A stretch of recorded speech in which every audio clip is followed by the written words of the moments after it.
Recipe chilli chicken. তার জন্য লাগবে বোনলেস চিকেন এবং soya sauce, chilli sauce, tomato sauce, vinegar এবং ক্যাপসিকাম, টমেটো, আদা, রসুন, পেঁয়াজ।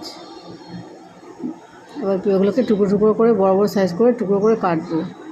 মোটা মোটা করে টমেটো, ক্যাপসিকাম আর পেঁয়াজটাকে বড় বড় সাইজে করে কাটবো, কেটে আলাদাভাবে রেখে দেবো। আর একটা আলাদাভাবে বড় পেঁয়াজ মিহি করে কুচিয়ে আলাদা করে সরিয়ে রাখবো।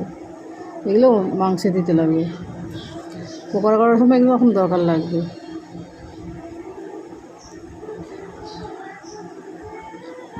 এবার আধ বাটি ভিনিগার দিয়ে এটা মাংসটাকে চাপা দিয়ে রেখে দেবো কিছুক্ষণ, প্রায় আধ ঘন্টা মতো হয়ে গেলে এর মধ্যে কর্নফ্লাওয়ার 1 বাটি নিয়ে নিয়েছি।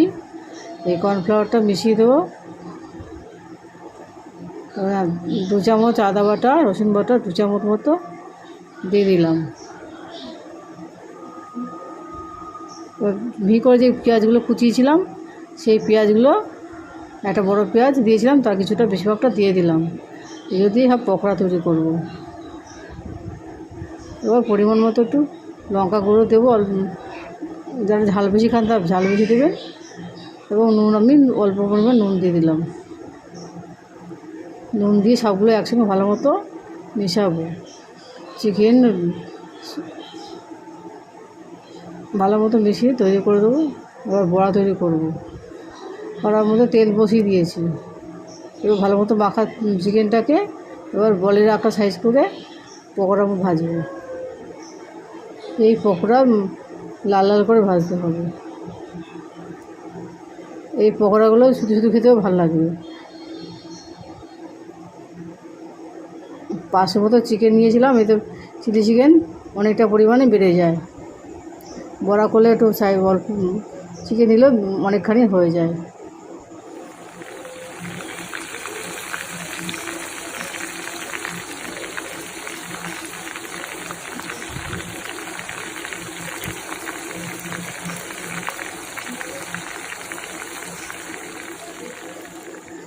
লাল লাল মতো করে ভাজা হয়ে গেছে।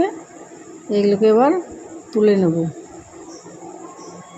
অল্প অল্প করে বড়া মতো করে তৈরি করে তুলে নেব, ছাঁকনি দিয়ে তুলে রাখবো।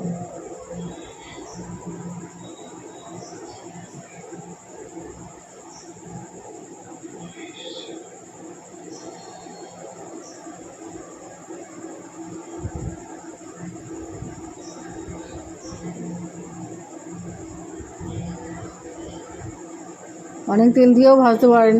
আমি বাড়িতে রান্না করেছি বলে অল্প অল্প করে তেল দিয়ে রান্না করেছি, যাতে বেশি তেল না লাগে। সবারই তো তেল অল্প খাওয়াই ভালো, আমরা তো সেই কথা শুনি না, বেশি বেশি তেলই খাই। যত তেল কম খাবেন শরীর ভালো সুস্থ থাকবে।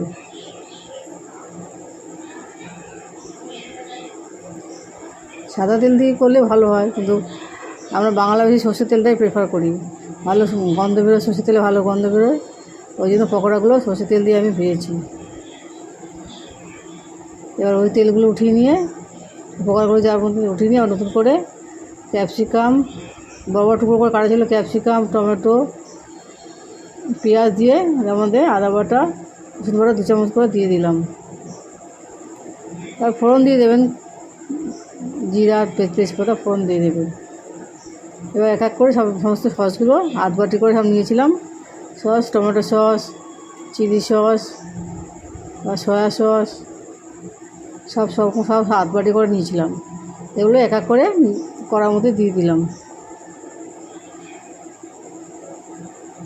দিয়ে ভালো মতো করে নাড়াচাড়া করতে হবে। কিন্তু ভুল করে হলুদ দেবেন না, এই চিলি চিকেনে হলুদ দিতে লাগে না। হলুদ ছাড়াও কালার আসে, চিনি দেওয়ার ফলে ভালো কালার চলে আসে। চিলি চিকেনে একটু হলুদ লাগে না।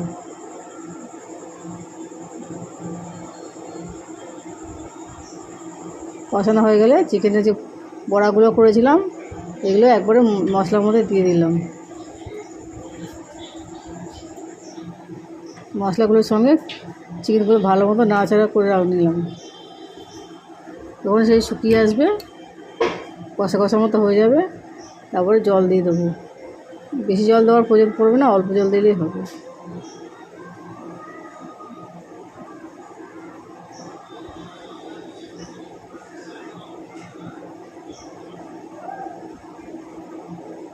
একটু লঙ্কা গুঁড়োও দিয়ে দেবো, তার সঙ্গে অল্প নুন দেবো। নুনও বেশি দিতে লাগবে না, ধরো সস থাকে, সয়া সসে নুন দেওয়া থাকে বেশি, নুন সব পরিমাণ থেকে কম দিতে হবে।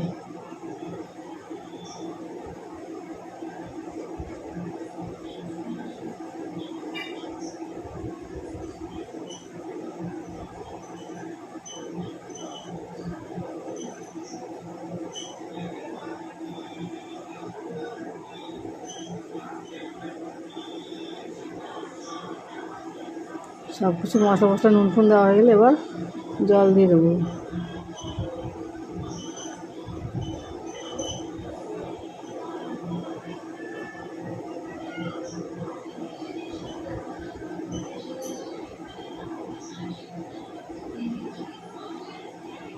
এবার কটা কাঁচা লঙ্কা ছিঁড়ে উপর দিয়ে দিতে হবে।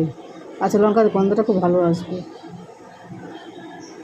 ভালো মতো ফুটে গেলে এর মধ্যে 4 চামচ করে চিনিও দিয়ে দেবো। চিলি চিকেনে চিনি দিতে অবশ্যই দিতে হবে, বেশি পরিমাণে চিনি দিতে হবে। চিলি চিকেনে এটাই বৈশিষ্ট্য, চিনি দিতে হবে। কাঁচা লঙ্কা ঝালের সঙ্গে মিষ্টি মিশিয়ে একটা দারুণ স্বাদের চিলি চিকেন তৈরি হয়।